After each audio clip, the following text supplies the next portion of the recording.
ಲೋಕಸಭೆ ಚುನಾವಣೆ ಹಿನ್ನೆಲೆ ಮತದಾನ ಜಾಗೃತಿ ಜಾಥಾ ಬೀದಿ ನಾಟಕದ ಮೂಲಕ ಮತದಾನದ ಅರಿವು. ತುಮಕೂರಿನ ಬಿಜಿಎಸ್ ಸರ್ಕಲ್ನಲ್ಲಿ ನಡೆದ ಆಂದೋಲನ.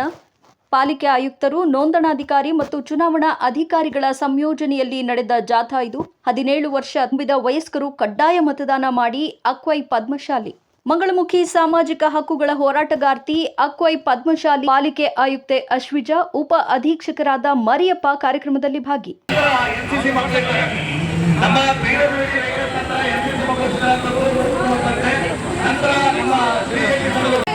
ಮಹಾನಗರ ಪಾಲಿಕೆ ವತಿಯಿಂದ ಸ್ವೀಪ್ ಕಾರ್ಯಕ್ರಮವನ್ನು ಹಮ್ಮಿಕೊಂಡಿದ್ದೇವೆ. ಇವತ್ತು ನಮ್ಮ ಡಾಕ್ಟರ್ ಅಕ್ವೈ ಪದ್ಮಶಾಲಿ ಅವರು ಬಂದಿದ್ದಾರೆ. ಅವ್ರ ಮುಖಾಂತರ ನಾವು ಟ್ಯಾಬ್ಲೋನ ಲಾಂಚ್ ಮಾಡಿದ್ದೀವಿ. ಈ ಟ್ಯಾಬ್ಲೋ 35 ವಾರ್ಡ್ಗಳಲ್ಲಿ ನೆಕ್ಸ್ಟ್ 30 ಡೇಸ್ ಓಡಾಡುತ್ತೆ. ಜನರಿಗೆ ಅರಿವನ್ನು ಮೂಡಿಸುತ್ತೆ. ನಮ್ಮ ಇಲ್ಲಿ ಲೋ ಟರ್ನ್ ಔಟ್ ವೋಟರ್ಸ್ ಇದ್ದಾರೆ. ಆ ಏರಿಯಾಗಳಲ್ಲಿ ನಾವು ಅತಿ ಹೆಚ್ಚಾದ ಸ್ಟ್ರೆಸ್ ಮಾಡಿಬಿಟ್ಟು ಈ ಕಾರ್ಯಕ್ರಮ ಹಮ್ಮಿಕೊಂಡಿದ್ದೀವಿ. ಅವೇರ್ನೆಸ್ ಕ್ರಿಯೇಟ್ ಮಾಡಲು ಮತ್ತು ಇಂದು ನಮ್ಮ ಫಿಸಿಕಲಿ ಚಾಲೆಂಜ್ಡ್ ಅವರು, ಟ್ರಾನ್ಸ್ಜೆಂಡರ್ಸ್ ಅವರು, SHG ಅವರು, ಯಂಗ್ ವೋಟರ್ಸ್ ಮತ್ತು ನಮ್ಮ ಪೊಲೀಸ್ ಸಿಬ್ಬಂದಿ ಎಲ್ಲರೂ ಸಹ ಇದರಲ್ಲಿ ಭಾಗವಹಿಸಿದ್ದಾರೆ. ಸಾರ್ವತ್ರಿಕ ಚುನಾವಣೆ ಹಬ್ಬದಲ್ಲಿ ತುಮಕೂರಿನ ಮಹಾನಗರ ಪಾಲಿಕೆಯ ಈ ಒಂದು ಐತಿಹಾಸಿಕ ಮತ್ತು ಘನಚಾರಿತ ಕಾರ್ಯಕ್ರಮ ಏನು ಆಯೋಜನೆ ಆಗಿದೆ ಅದಕ್ಕೆ ನಾವೆಲ್ಲರೂ ಸಾಕ್ಷಿಯಾಗಿದ್ದೀವಿ.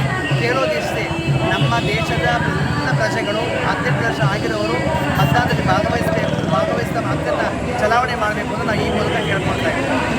ಮೇಡಮ್ ಅವ್ರ ಜೊತೆ ಇವತ್ತು ಮಾತ್ರ ಭಾಗವಹಿಸುವಂಥದ್ದು ಅಥವಾ 32 ವಾರ್ಡಲ್ಲೂ ಕೂಡ ನೀವೇನಾದರೂ ಹೋಗುವಂಥದ್ದು? ಇಡೀ ತುಮಕೂರು ಜನತೆ ಪರವಾಗಿ ಇಲ್ಲಿ ಭಾಗ ಆಗಿದ್ದೇನೆ. ಆ ಮೂಲಕ ಒಂದಷ್ಟು ಕಮ್ಯುನಿಕೇಷನ್ಗಳನ್ನ ಮಾಡ್ತಾ ಇದ್ದೀವಿ. ಈ ಕಾರ್ಯಕ್ರಮ ಇಡೀ ದೇಶಕ್ಕೆ ಮುಂದೆ ತಗೊಂಡೋಗೋ ಪ್ರಯತ್ನವನ್ನು ಮಾಡ್ತಾ ಇದ್ದೀವಿ.